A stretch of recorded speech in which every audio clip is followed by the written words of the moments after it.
Günlərin bir günü idi, Sündü kəndindən keçib Cəhriyə toya gedirdim.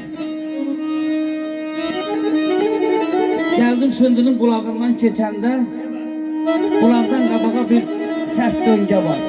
Gördüm orada bir ağsaqqal kişi dayanıb. Əl elədi, saxladım. Dedə bana hara geçsən? Dedim Cəhri kəndinə. Dedim məni də o yola qədər apar, Mərəziyə gedirəm. Oradan düşüb maşın çox olur, minib gedərəm. Dedim otur. Fikirləşdim ki, yaşlı adamdır. Aparım Mərəziyə qoyub qaydaram toya. Gördüm bu mənə tez-tez baxır. Dedim mən səni hardasa görmüşəm. Çox tanış gəlirsən mən. Dedim mən aşığam, aşığıza. Özüm quşçu balasıyam, Şamaxıda olan. Belə deyəndə gördüm bu kişi ağladı. Dedim əmi niyə ağladım? Dedi aşığıza dedin o rəhmətli Qobustanlı aşığıza gəldi gözümün qabağına. O mənim evimin çox qonağı olub. Böyük ustadları görmüşəm. Aşıq Şakir, Məmməd Ağa, Pənah saydı bu aşıqları. Dedi dolu gözlər. Bir bayatı dedi. Dağ başı dolu gözlər. Bağrım başın yandırdı səndəki dolu gözlər. Dedim bunun sinəsində çox şey var. Bunu aparacağım Mərəziyə qədər. Dedim narahat olma. Səni aparıb Mərəziyə düşürdəcəm. Ama o süründə nə varsa, o aşıqlardan nə xatirə qalıbsa mənə danış. Dedi sana Aşıq Məmməd Ağa ilə Aşıq Şakirdən bir əhvalat danışacağım. Dedi Aşıq Məmməd Ağa ilə Aşıq Şakir dövrünün ən mötəbər sənətkarlarından biri olub. Bunlar ikisi dedi bir-birinə yaxın olublar, dost olublar. Hətta dedi Aşıq Şakir oğlunu Aşıq Məmməd Ağanın adını qoyub. Aşıq Məmməd Ağanın sənətdə pərvazlanan bir vaxtları idi. Aşa məclisdən, İraq üzdüzdən gəldi, dedi bu sağalmaz bir xəstəliyə düçar oldu. Nə qədər elədilərsə dedi, o dərdinə çarə tapa bilmədilər. Aşıq Şakir eşidir ki, Aşıq Məmməd Ağa xəstə yatır. Gəlir Cəhriyə Aşıq Məmməd Ağaya dəyməyə. Deyirlər Aşıq Məmməd Ağa burada yaşamır, Şamaxıda yaşayır. Amma orada yesin onu tapa biləcəksən. Çünki Aşıq Məmməd Ağanı Moskva şəhərinə müalicə yaparıblar. Aşıq Şakir oradan qayıdır gedir.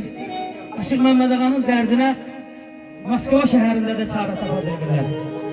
1977-ci ildə 44 yaşında noyabr ayının 22-sində Aşıq Məmməd Ağa dünyasını dəyişir.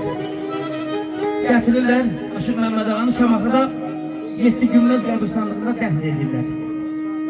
Aşıq Şakir eşitir ki Məmməd Ağa dünyasını dəyişib, gəlir onun qəbrinin üstündə bir şeir yazır. Aşıq Məmməd Ağa, qələm yoldaşım, sazlı sözlü dostum, sənə sirdaşım, dostana. Dil açan nəğməli bülbül qardaşım, dərmanın güldəsə gülə yalvarım. Sən sazsız, söhbətsiz durmazdın bir an. Bəsliyə gəncliyin tez oldu bir an. Əlacın dünyanı yaradan, quran, dehansı əl dəsə ələ yalvarım. Ömür gülşəninə nə tez yağdı qar. Həkimlər dərdinə qaldılar naçar. Qardaş, bu dərmanın harda, kimdə var? Gəzim dağı daşı, elə yalvarım. Həyat aşıq üçün yaranıb cəfa. Ölümə dərman yox, ömrə vəfa. Sənə həkimlərdən olmadı şəfa. Qoy ana torpağa, belə yalvarım. Bu sözləri mən telefona yazdım, götürdüm bu kişidən. Apardım bunu, düşürtdüm Mərəzədə. Qayıtdım, gəldim. Bu pul zəhərmarda şirin şeydi. Baş qarışdı bu toylara, plasana. Gəldim telefondan nə qədər axtardım, bunu tapa bilmədim bu sözü. Çıxdım bu kişinin axtarışına. Gəldim, Sündüdə bir nəfər vardı, ona zəng vurdum. Birinci dedi ki, kişi dünyasını dəyişir.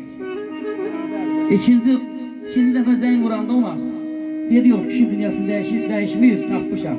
Gəldim, getdim Sündü kəndinə, həmin kişini tapdım. Adı Məmməd Şah kişidir, indi də yaşayır orada Sündüdə.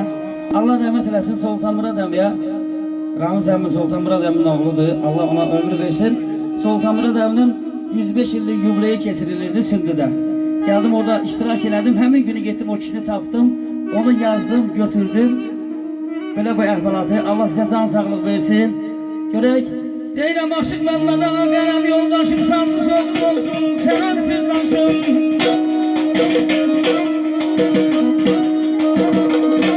Dil açan